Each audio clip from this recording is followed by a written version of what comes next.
Imagine for a moment just putting on a simple pair of headphones, and suddenly you can unlock deeper focus, or maybe melt away your stress, maybe even get truly restorative sleep.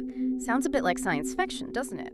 But our sources today suggest this isn't just fantasy, we're talking about binaural beats. And this really fascinating idea that sound might actually be able to, well, tune your mind. Welcome to the Deep Dive. This is where we take interesting sources, yours sometimes, and we distill them down, try to hand you the most potent nuggets of knowledge. Today, we're diving headfirst into the pretty intriguing world of binaural beats. Our mission, really, is to unpack the science, or, well, the reported science, maybe behind this auditory thing, explore the powerful claims, and figure out if it's a tool you could actually use. And we've got a great stack of material to guide us. Well, it's a truly captivating area because at its heart, binaural beats tap into something quite unique about our own brains. It's not just about passively hearing sounds, Yeah. We're talking about the brain's ability to, create a new perceived sound from two different tones. Yeah. And then how that internally generated beat can subtly influence our mental state. It's more like an active partnership, wouldn't you say, between the sound and the brain. Yeah, an active partnership. I like that. And that's really where we need to start, isn't it? The core mechanism. Our sources describe a pretty elegant principle. You wear headphones, you hear two slightly different tones. Let's say 400 hertz in one ear, 410 in the other. Your brain doesn't just hear those two sounds separately. Something quite amazing happens, apparently deep in the brainstem where the signals meet. It actually perceives a third beat, like a phantom beat, at the difference between those tones. So in that example, 10 hertz. Can you elaborate a bit on this phantom beat? Why is that so important? Absolutely. The key thing, right, is that this 10 hertz beat isn't actually in the recording you're listening to. It's not external. It's an auditory illusion, you could say. But when your brain actively builds, think of it less as hearing something new and more as your brain feeling a new rhythm almost. And this internal rhythm, that's significant because it's the basis for something called auditory entrainment.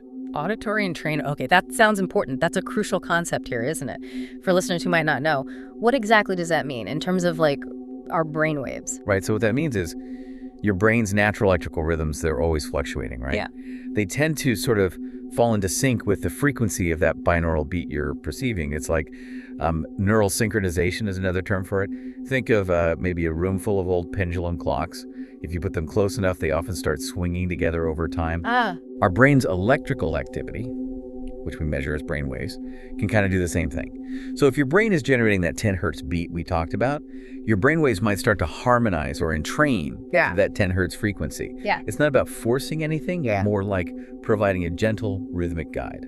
Okay, so it's not just some weird auditory quirk. It's like a subtle internal conductor for our brain's electrical orchestra.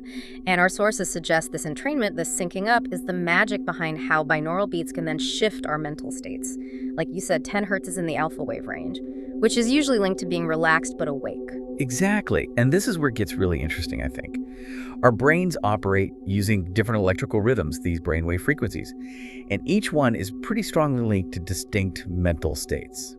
You've got delta waves, very slow, dominant during deep restorative sleep. Right. Then theta waves, a bit faster. They're linked to deep relaxation, meditation, maybe that fuzzy state just before sleep, even creativity sometimes. Alpha waves, like you mentioned, associated with being calm but alert, like light meditation or just feeling relaxed but aware. Then beta waves, faster still, active when we're concentrating, problem solving, feeling alert. And finally, gamma waves, the fastest, thought to be involved in higher level thinking, intense focus.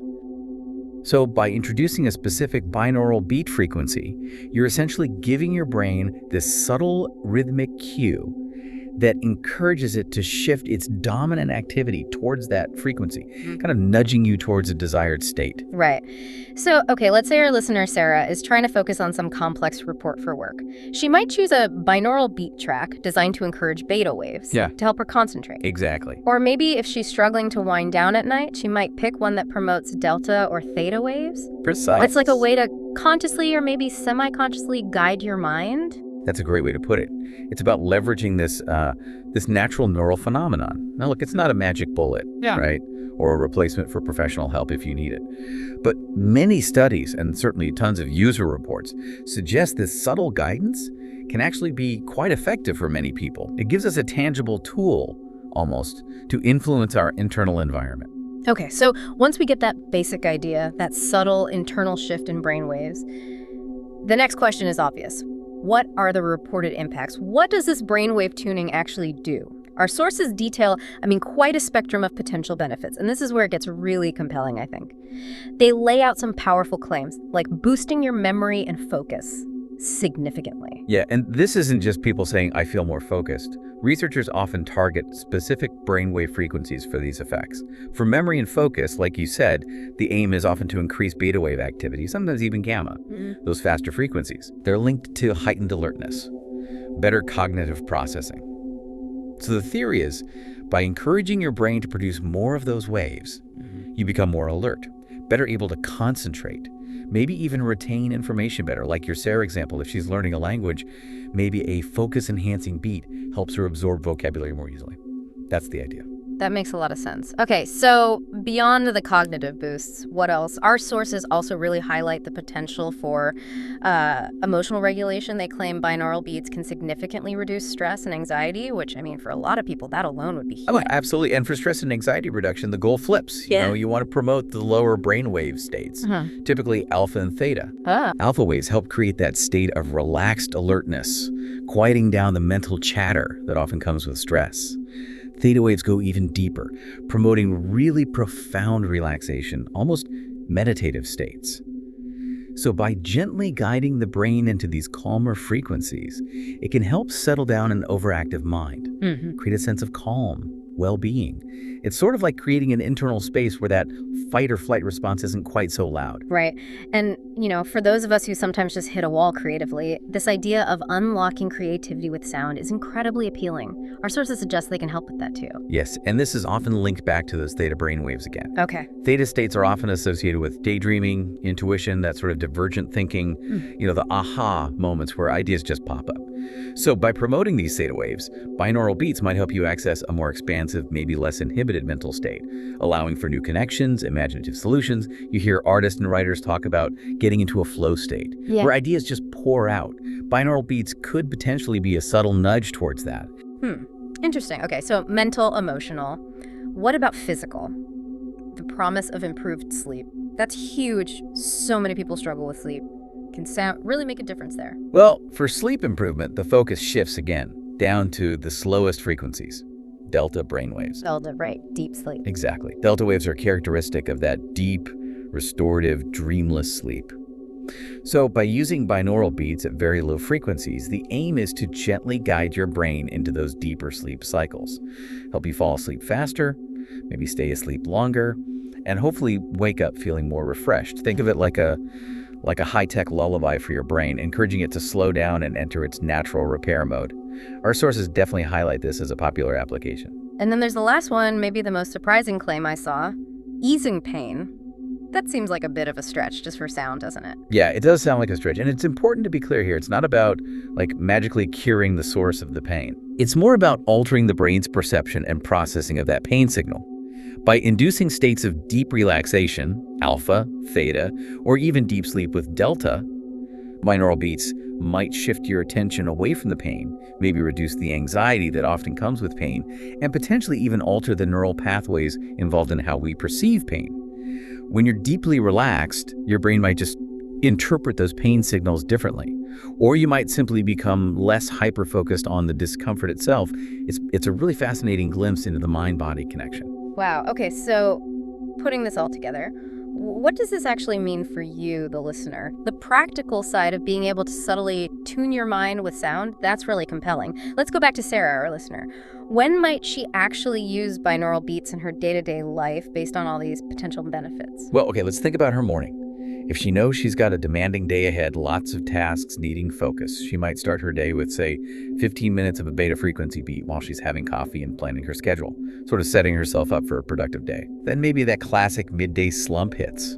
Instead of grabbing another coffee, maybe she could try a short session with alpha waves, just to recenter, reduce any stress that's built up, and approach the afternoon feeling a bit clearer. Right.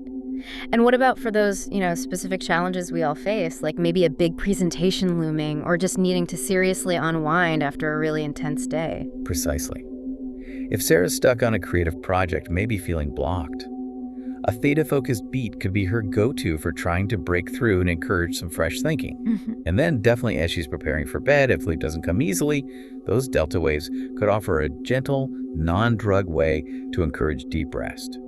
It really becomes about being intentional with your auditory environment, doesn't it? Using sound deliberately as a tool to support your own well-being and productivity, not just as background noise. It offers a very personalized way to manage your mental state. Yeah, it really emphasizes that idea. This isn't just background noise at all, it's active engagement. Using sound as a potentially sophisticated tool, our sources definitely suggest it offers this new, pretty accessible way to influence your mental state with purpose. Creating the optimal internal environment for whatever you need to do, whether that's getting focused, finding calm, or just sleeping better. And as we bring this deep dive towards a close, our sources left us with this thought. It's simple, but I think quite powerful, and one we should probably all carry forward. Next time you put on your headphones, remember you're not just listening to music. You're tuning your mind.